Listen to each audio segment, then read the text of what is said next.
തേങ്ങയും തക്കാളിയും പരിപ്പൊക്കെ ഇട്ട് ഒരു അടിപൊളി കറി ഉണ്ടാക്കിയാലോ. അപ്പോൾ അതിനുവേണ്ടി 1/4 കപ്പ് തുവരപ്പരിപ്പ് ഒരു ബൗളിലേക്ക് എടുത്ത് നന്നായി കഴുകി വൃത്തിയാക്കി കുക്കറിലേക്ക് ചേർത്ത് കൊടുക്കാം. ഇതിലേക്ക് 1/2 കപ്പ് വെള്ളം ചേർത്ത് കൊടുക്കുന്നുണ്ട്. ഇനി കുക്കറിനെ മൂടി ക്ലോസ് ചെയ്ത് ഒരു 3 വിസിൽ വരുന്നത് വരെ പ്രഷർ കുക്ക് ചെയ്തെടുക്കാം. പ്രഷർ ഫുള്ള് റിലീസായി കിട്ടുന്ന സമയത്ത് ഇത് ഓപ്പൺ ചെയ്ത ശേഷം നല്ല ക്യൂബ്സ് ആയിട്ട് കട്ട് ചെയ്തെടുത്ത ഒരു കഷ്ണം ചേനയാണ് ചേർത്ത് കൊടുക്കുന്നത്.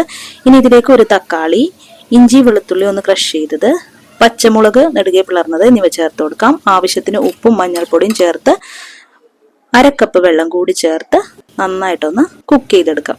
ഒരു വിസിൽ വരുന്നത് വരെ കുക്ക് ചെയ്തെടുത്താൽ മതി കേട്ടോ. ഒരു വിസിലാവുന്ന സമയത്ത് ഫ്ലെയിം ഓഫ് ചെയ്ത് മാറ്റി വെക്കാം. പ്രഷർ ഫുള്ള് റിലീസായി കിട്ടുന്ന സമയത്ത് ഇത് ഓപ്പൺ ചെയ്ത് നോക്കാം. നന്നായിട്ട് ചേനയൊക്കെ കുക്കായി വന്നിട്ടുണ്ട്.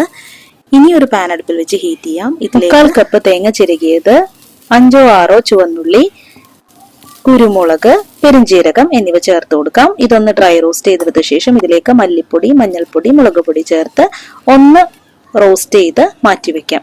ഇതൊന്ന് ചൂടാറി വരുന്ന സമയത്ത് ആദ്യം മിക്സിയുടെ ജാറിലിട്ട് ഒന്ന് ക്രഷ് ചെയ്തെടുക്കാം. അതിനുശേഷം ആവശ്യത്തിന് വെള്ളമൊഴിച്ച് നല്ല ഫൈൻ പേസ്റ്റ് ആയിട്ട് അരച്ചെടുക്കാം.